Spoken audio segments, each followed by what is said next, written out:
wilayah kantong Palestina di Mediterania, Gaza, masih terus berkecamuk. Ini terjadi setelah Israel meluncurkan kampanye bombardir besar-besaran di wilayah itu dengan dalih untuk menghancurkan kelompok milisi Hamas. Saat ini, situasi masih belum menentu di wilayah itu. Terbaru, baik Hamas dan Israel disebutkan mulai seprinsip untuk penghentian pertempuran sementara. Qatar, yang merupakan mediator Hamas dan Israel, menyebutkan bahwa mereka semakin dekat dengan jeda 6 minggu dalam perang dan pertukaran sandera tahanan.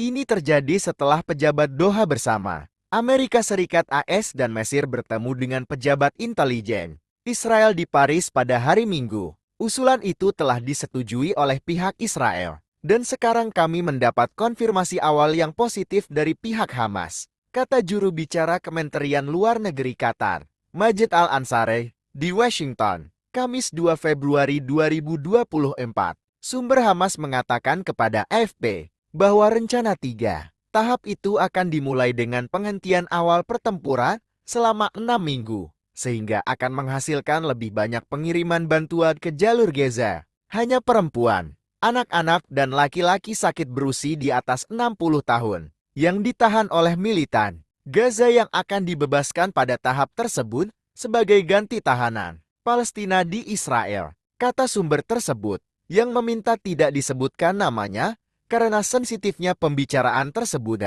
Sebelumnya, Qatar memediasi jeda 1 minggu dalam pertempuran yang dimulai pada bulan November. Jeda tersebut dilakukan berdasarkan pembebasan sejumlah sandera yang diculik Hamas dalam serangan 7 Oktober serta bantuan yang dapat secara aman memasuki Gaza. Sementara itu, pemimpin Hamas yang saat ini berbasis di Qatar, Ismail Haniyeh, diperkirakan berada di Kairo pada hari Kamis atau Jumat untuk melakukan pembicaraan mengenai usulan gencatan senjata. Meski begitu, pihak Israel nyatanya masih berniat untuk semakin dalam masuk ke Gaza. Telepon Afif menyatakan bersiap untuk melancarkan perangnya di Gaza lebih jauh ke selatan, tepatnya ke wilayah Rafah yang berbatasan dengan Mesir. Menteri Pertahanan Yoav Gallant mengatakan pada hari Kamis 1 Februari 2024 bahwa keberhasilan dalam perang melawan militan Palestina di kota Han Younis di Gaza Selatan,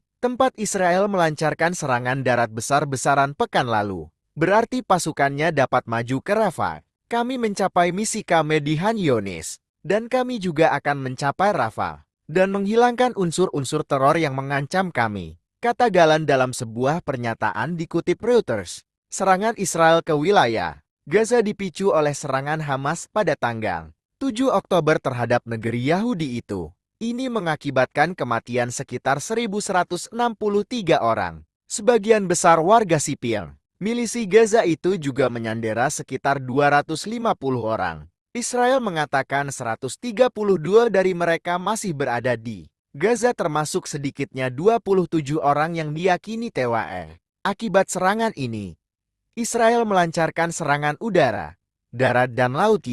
Kami mencapai misi kami di Han Younis, dan kami juga akan mencapai Negara lain di kawasan dan tersebut. menghilangkan unsur-unsur teror yang Hal ini mengancam dapat kami, mempengaruhi diplomasi kata Gallant dan dalam kerjasama sebuah regional. pernyataan dikutip Reuters. Dampak-dampak Serangan ini dapat Israel ke bersifat wilayah kompleks dan Gaza saling dipicu terkait. oleh serangan Hamas Oleh pada karena tanggal itu, 7 penting bagi Oktober kedua terhadap pihak negeri untuk Yahudi mencari itu. solusi damai Ini dan menahan mengakibatkan diri kematian agar sekitar situasi tidak semakin memburuk. 1.163 orang.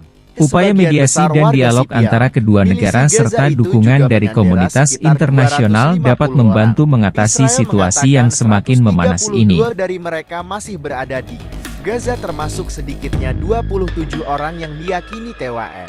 Akibat serangan ini, Israel melancarkan serangan udara, darat dan laut yang telah menewaskan lebih dari 27.000 orang di Gaza. Sebagian besar dari mereka adalah wanita dan anak-anak. Hamas telah menyuarakan skeptisisme tentang perundingan tersebut, menuduh Israel mengulur-ulur waktu. Perdana Menteri Israel Benjamin Netanyahu mengatakan bahwa pemimpin Hamas Yahya Sinwar telah menjadi hambatan utama untuk mencapai kesepakatan. Melakukan perundingan baru memungkinkan pendudukan untuk memberlakukan persyaratan baru dan menggunakan labirin negosiasi untuk melakukan lebih banyak pembantaian, kata pejabat senior Hamas Sami Abu Zuhri Kepada Reuters, meski tak hadir langsung, Hamas mengaku tidak menghilangkan peluang kemajuan. Hal ini dikarenakan kepala negosiatornya, Khalil Al-Hayya, bermarkas di Doha dan kelompok tersebut memiliki saluran terbuka dengan Mesir dan Qatar. Hamas berkomitmen pada proposal yang diajukan kepadanya pada tanggal 2 Juli, yang didasarkan pada resolusi Dewan Keamanan PBB dan pidato Biden, dan gerakan tersebut siap untuk segera memulai diskusi mengenai mekanisme untuk implementasinya, tambah Abu Zuhri. Di sisi lain, dari pihak Israel, Tel Aviv dilaporkan telah mengirim kepala mata-mata Israel David Barnett, Kepala Dinas Keamanan Dalam Negeri Ronen Bar, dan Kepala Urusan Sandera Militer Nitzan Alon ke Qatar untuk ikut langsung bernegosiasi.